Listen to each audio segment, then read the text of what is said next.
Hello friends, Renu diaries ఛానల్కి స్వాగతం. దసరా నవరాత్రి నైవేద్యం స్పెషల్స్లో ఈరోజు నేను మీకు చూపించబోతున్న రెసిపీ చక్కెర పొంగలి. ఈ చక్కెర పొంగలి చేసుకోవడం కూడా చాలా ఈజీ అండి. ఇది చేసిన 2 రోజుల తర్వాత కూడా అంతే టేస్టీగా, అంతే ఫ్రెష్గా ఉంటుందండి.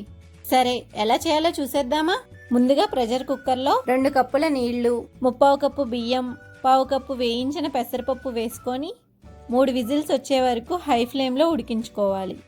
ప్రెషర్ మొత్తం పోయాక మూత ఓపెన్ చేసి ఒకసారి కలుపుకోండి. రైస్ ఇలా పొడి పొడిలాడుతూ ఉంటే తినడానికి చాలా బాగుంటుందండి.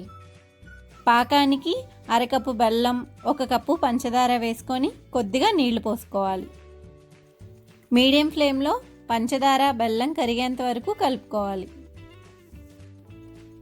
ఈ పాకం లేత పాకం కంటే కొద్దిగా ఎక్కువ వచ్చేంత వరకు మరిగించుకోండి. ఇప్పుడు ఈ పాకాన్ని ముందుగా ఉడికించుకున్న రైస్లోకి కలిపేసుకోవాలి. బాగా కలుపుకున్నాక ఈ అన్నాన్ని ప్యాన్లోకి మార్చేసుకుందాం. లో ఫ్లేమ్లో ఈ అన్నాన్ని 5 మినిట్స్ పాటు మగ్గించుకోండి. ఈలోపు ఒక గిన్నెలో కొద్దిగా నెయ్యి వేసుకొని అందులో జీడిపప్పులు వేయించుకోవాలి. జీడిపప్పులు కొద్దిగా వేగాక ఇందులో కొద్దిగా కిస్మిస్ కూడా వేసి వేయించుకోవాలి. ఇప్పుడు వీటిని దగ్గర పడిన అన్నంలోకి వేసి కలిపేసుకుందాం. ఇప్పుడు స్టవ్ ఆఫ్ చేసుకొని ఇందులో 1 టీ స్పూన్ యాలకుల పొడి, చిటికెడు పచ్చకర్పూరం పొడి వేసి బాగా కలుపుకోవాలి. చూసారా, పొడి పొడిలాడుతూ జ్యూసీగా ఎంత బాగా వచ్చిందో.